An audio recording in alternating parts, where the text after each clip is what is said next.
Thank you, everybody. I appreciate you coming out tonight to see me tonight. Thank you. Legit, tomorrow is my birthday. It is my birthday. No, don't applaud. Don't applaud. I reject your applause because birthdays are wildly overrated for two reasons. One, birthdays stopped being fun when you no longer got shots, a blowjob, or a roller skating party. And second, everybody's got a birthday. And I don't know if you guys noticed this or not, there are some shitty people out there that do not need to be celebrated. And to illustrate this point, I wrote a little ditty. You ready? Happy birthday to you. Happy birthday to you. Happy birthday, little Jeffrey Dahmer. Happy birthday to you.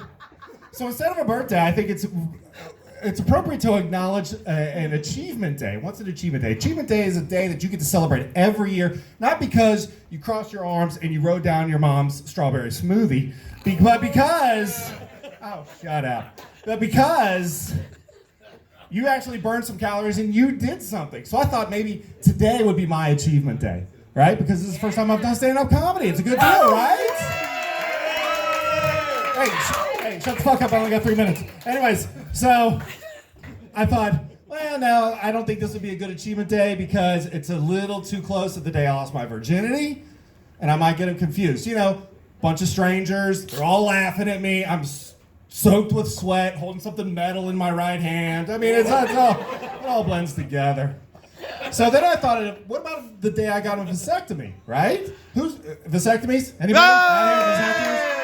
That's what I'm talking about. We should have our own like hand signal, like you know when like motorcyclists they drive past each other, they give a little signal. You know, we should do that so we know what we're talking about. So no vasectomies. Okay. Anyways. So vasectomy is it's a real power move. It's basically saying no more me. You're done, world. You're cut off from me. So that's a real.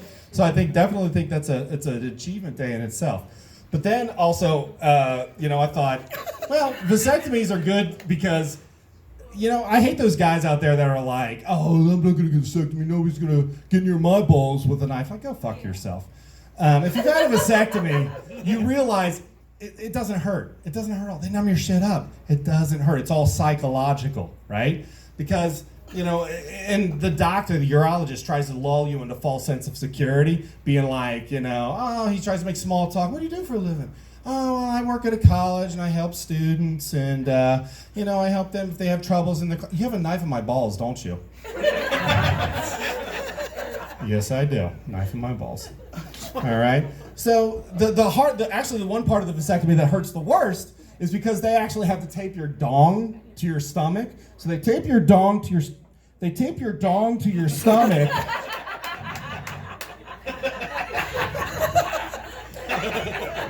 And of course, if they tape it down, they got to rip the tape off. So to illustrate the point, what they got, if you can picture like if you put duct tape on a hairless cat, it's pretty much the same thing because dong skin is pretty sensitive.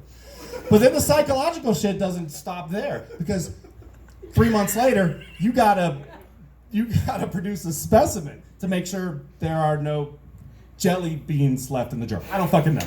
Anyways, so they give you a cup, right? And this cup is way too large for what I'm about to put into it, right?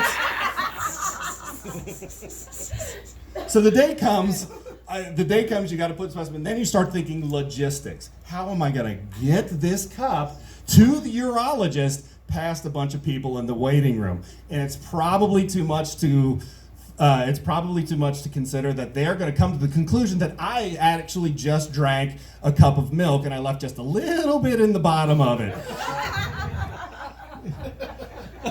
So then you got to put it in a paper bag, which is the awfulest move in the world, and you don't realize that until you actually get to the urologist and you realize nobody is fooled by your paper bag. They totally know you do not have a ham and cheese with a Capri Sun and a snack pack in there.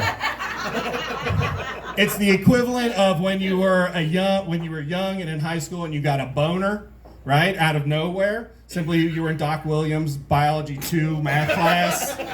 and you just got a boner, and you knew if you stood up, everyone would see said boner. So you decide to walk out like this, like you got spinal stenosis.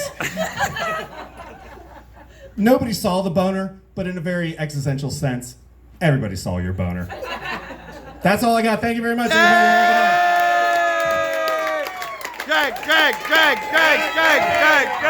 Craig, everybody. My God.